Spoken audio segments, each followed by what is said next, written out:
요나서 4장 말씀을 함께 읽었습니다. 4장 1절에 이렇게 말씀을 시작하고 있습니다. 요나가 매우 싫어하고 성내며. 요나가 무엇을 싫어하고 성낸 것입니까?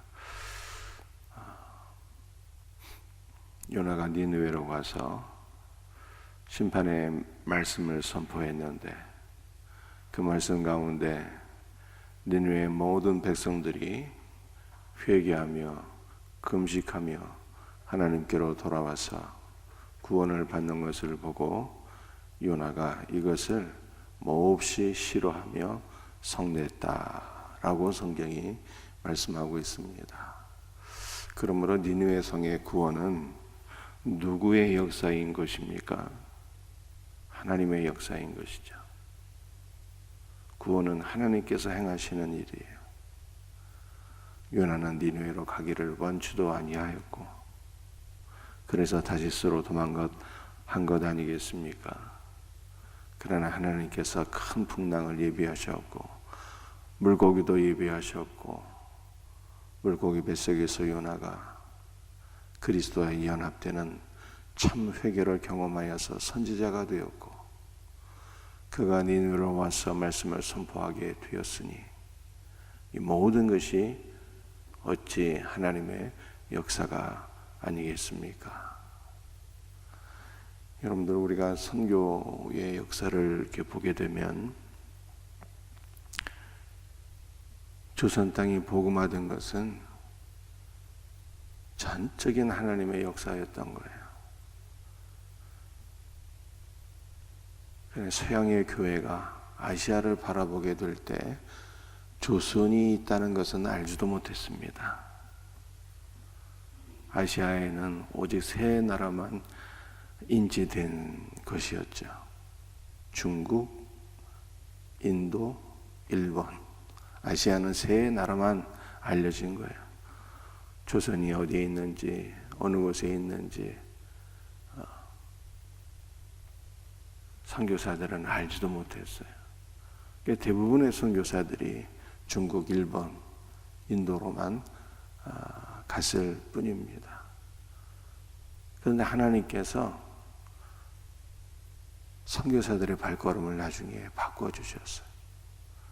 중국으로 간 선교사도 중국에서 비로소 조선을 알게 되고 조선 땅으로 하나님께서 그들의 발걸음을 강제로 바꿔주신 거예요. 그 대표적인 사례가 영국인 선교사 토마스 아닙니까? 조선 땅에는 관심도 없었고 오직 중국만 알고 중국 선교에 헌신한 분인데 하나님께서 그의 발걸음과 마음을 다 바꿔주셨어요. 그래서 미국 상선 제너럴 셔먼호를 타고 대동공변에 와서 성경을 보급하다가 순교한 것 아니겠습니까?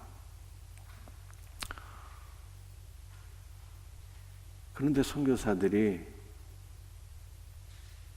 중국, 인도 이렇게 아시아의 대국만 가서 복음을 전했는데요. 선교사들이 알지 못했던 것이 무엇이겠습니까? 조선도 알지 못했고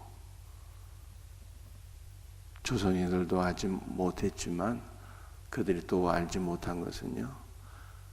조선 땅에 이렇게 큰 부흥의 역사가 일어날 것을 알지 못했어요. 당연한 것이 조선이 어디 있는지도 알지도 못하는데 그들이 조선에 무슨 선교의 계획을 하고 온 것도 아닌데 조선 땅에 이렇게 큰 부흥의 역사가 일어날 것을 어찌 알았겠어요? 중국 부흥의 꿈을 안고 인도 부흥, 일본 부흥, 꿈을 안고 온 선교사들은 있었지만 조선 선교의 꿈을 안고 그것도 조선 선교의 큰 부흥의 비전을 갖고 온 선교사는요 단 한 명도 없었어요.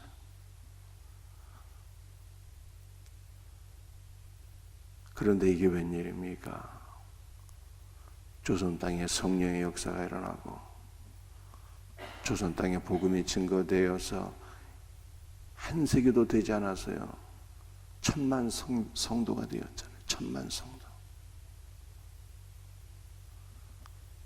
중국과 일본과 인도와 아시아 전역과 유럽을 향해서,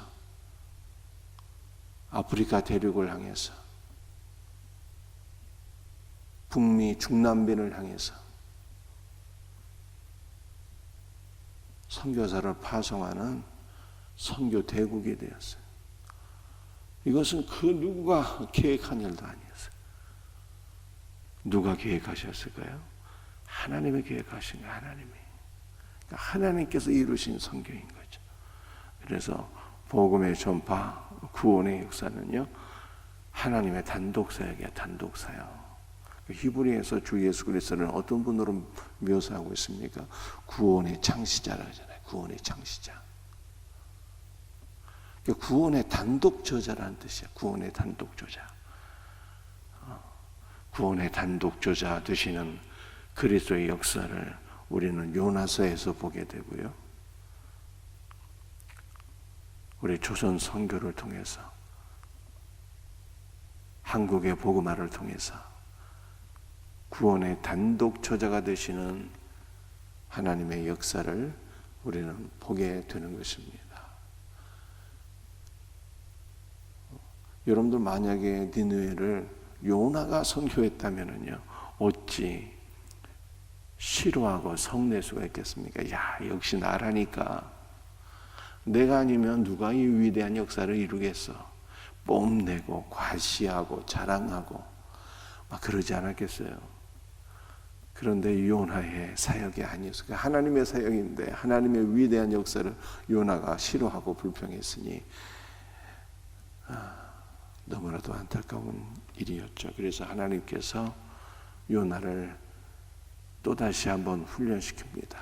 물고기 뱃속에서 요나를 훈련시키신 하나님께서, 변화시키신 하나님께서 요나서 3장에서 다시 한 번 더 요나를 영적으로 성숙하게 하셔요. 요나서에는 하나님께서 준비한 것이 4가지가 있다고 말씀드렸잖아요. 큰 물고기,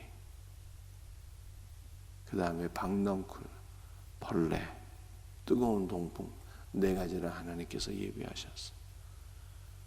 그러니까 우리 하나님은 어떤 분입니까? 우리 하나님은 작게는 개인의 일생을 다 예비하시고 우리를 훈련시키시는 하나님이세요. 여러분들, 사람이 어리석으면 그저 자기가 모든 것을 다 이룬 줄 아는데요, 참 어리석은 영혼이고 믿음이 없는 거죠. 여호와 이레 하나님이에요. 모든 것을 다 준비하시고 우리로 하여금 그리스도를 만나게 하시고 그리스도와 연합되어지게 하시고 그리스도께 쓰임받도록 은혜를 베풀어 주시는, 우리의 일생 전체를 주관하시고 계획하시고 이끌어 가시는 하나님이시고, 크게는 민족의 흥망성쇠, 전 세계의 역사를 주관하시는, 역사의 시작이 되시고 통치자가 되시고 마지막에 되시는 하나님을 우리가 요나서를 통해서 보게 되는 것입니다. 우리 개인의 일생이 주님의 손 안에 있고 민족의 흥망성, 전 세계의 역사가 주님의 손에 있기 때문에 우리는 그분을 신뢰하고 의지하고 기도해야 되는 것이죠. 오늘 본문 말씀 6절을 보시겠습니다. 하나님 여호와께서 박넝쿨을 예비하사 요나를 가리게 하셨으니 이는 그의 머리를 위하여 그늘이 지게 하며 그의 괴로움을 면하게 하려 하심이었더라. 요나가 박넝쿨로 말미암아 크게 기뻐하였더니 7절 하나님이 벌레를 예비하사 이튿날 새벽에 그 박넝쿨을 갉아먹게 하심에 시드니라. 8절 해가 들 때 하나님이 뜨거운 동풍을 예비하셨고 해는 요나의 머리에 쪼임에 요나가 혼미하여 스스로 죽기를 구하여 이르되 사는 것보다 죽는 것이 내게 나으니이다. 여러분들 읽기만 하도 이 말씀의 내용을 아시겠죠? 하나님께서 요나를 위해서 박넝쿨을 예비하셨어요.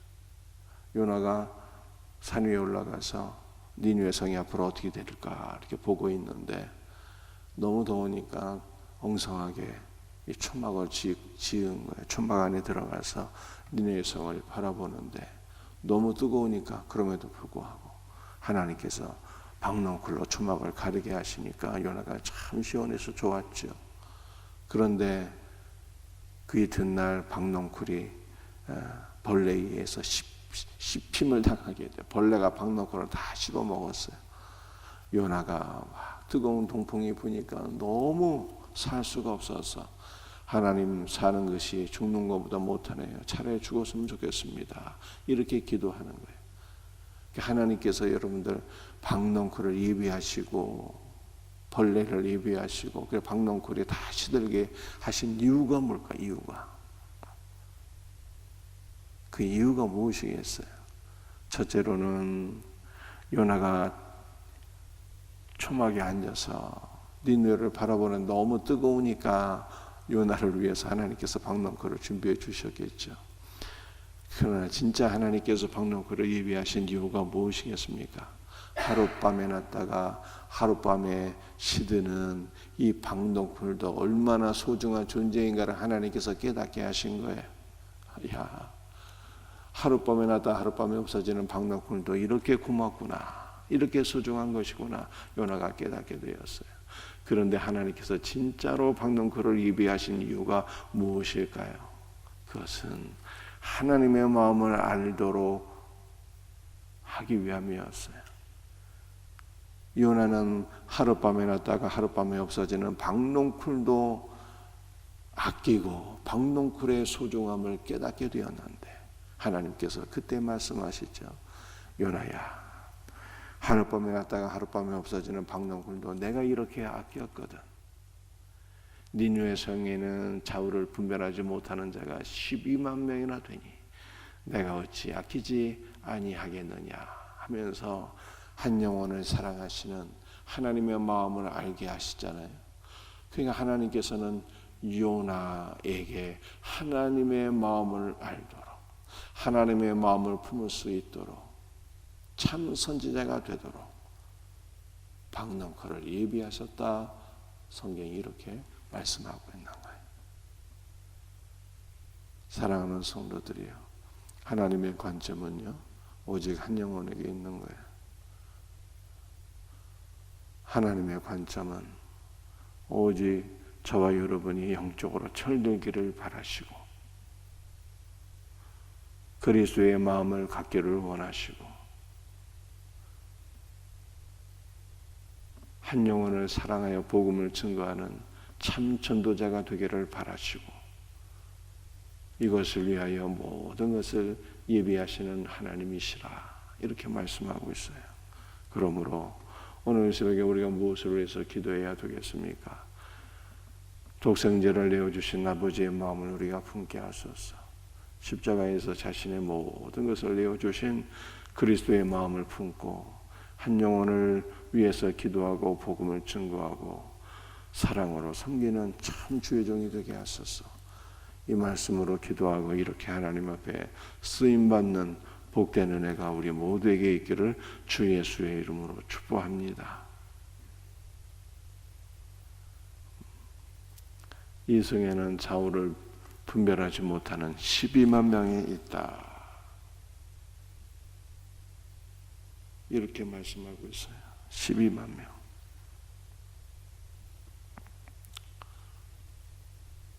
무엇이 선인지 악인지 분별하지 못한다라고 하는 것이죠. 여러분들 이 땅에도 좌우를 분별하지 못하는 사람들, 무엇이 선인지 악인지, 참신이 누구인지, 참 구원자가 누구인지 알지 못하는 분들이 얼마나 많이 있습니까? 그러므로 이 땅을 향하신 하나님의 마음은 안타까움이요 긍휼의 마음인 거예요.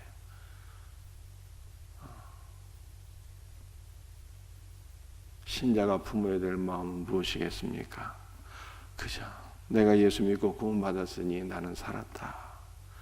이 마음이 아닌 거예요. 우리 가정은 예수 믿고 구원받았으니 감사합니다. 이것도 감사한 마음이긴 하지만 이 마음도 아닌 거예요. 우리가 품어야 될 마음은 어떤 마음입니까? 하나님의 마음, 곧 안타까움이에요. 긍휼의 마음이요. 애끓는 마음이, 애끓는 마음. 이 성에는 좌우를 분별하지 못해서 영원히 멸망할 수밖에 없는 자들이 12만 명이나 되니 내가 그들을 어찌 아끼지 않을 수 있겠는가 라고 하는 막 애끓는 아버지의 마음, 이 마음이 우리에게 있어야 돼. 애끓는 마음.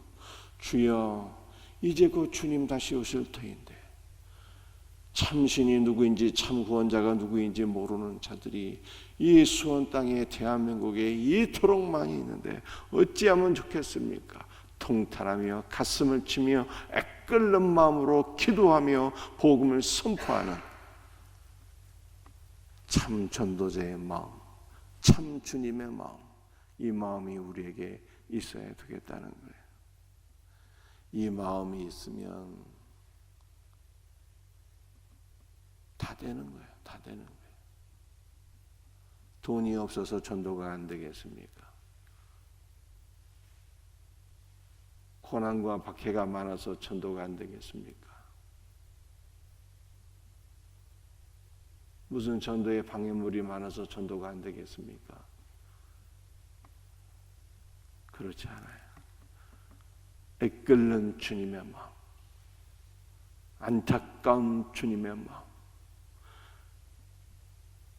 어미가 자녀를 사랑하는 그 마음, 그 애끓는 마음이 있게 될 때, 그리스도의 마음이 있게 될 때 애끓는 마음으로 기도하고 그 애끓는 주님의 마음으로 기도할 때 전도의 방법도, 전도의 길도, 전도에 필요한 모든 것들도 주님께서 다 주시고 주님의 역사, 한 성읍이 구원받는 주님의 역사가 나오게 되는 것이죠. 주님은 구원의 창시자이시라. 주님의 마음이, 주님의 은혜가 우리 가운데 있게 될 때 주님께서 우리를 통해서 구원을 창시하시는 거예요. 처음부터 끝까지 다 이루시는 거예요. 우리를 통해서. 그러므로 오늘 이 새벽에 참 전도자가 되게 하소서. 참 주님의 마음을 품게 하소서. 주님의 구원의 역사에 우리가 쓰임받게 하소서. 주님의 마음, 애끓는 마음 우리에게 주옵소서. 기도할 수 있는 복된 새벽이 되기를 주님의 이름으로 축복합니다. 기도하시겠어요? 주님 감사합니다.